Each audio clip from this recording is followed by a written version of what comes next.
En arrivant aux urgences de Saint-Gaudens aujourd'hui comme hier, on trouvait porte close. L'absence des 4 infirmiers prévus ce week-end a contraint la direction à fermer le service. Seules les urgences vitales sont prises en charge. Notre souci, c'est qu'il n'y ait pas de problème de sécurité et que la qualité de la prise en charge soit maintenue.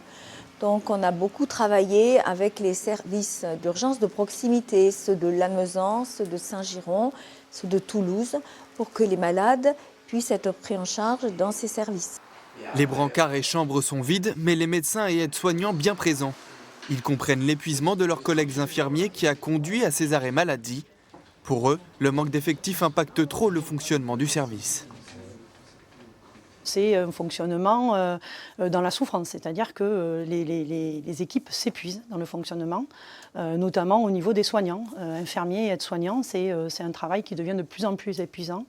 Voilà. En plus, il y a aussi le fait qu'il y ait moins de lits dans l'hôpital. Du coup, les patients stagnent plus longtemps aux urgences et ça demande d'autant plus de travail à tout le personnel soignant.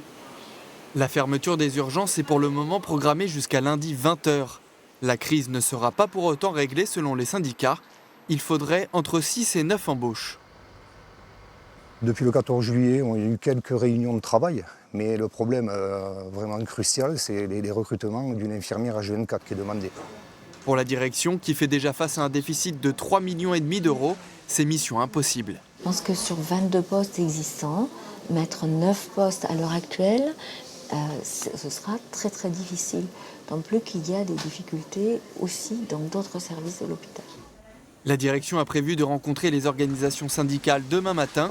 Elle souhaite aussi demander des moyens financiers à l'Agence régionale de santé.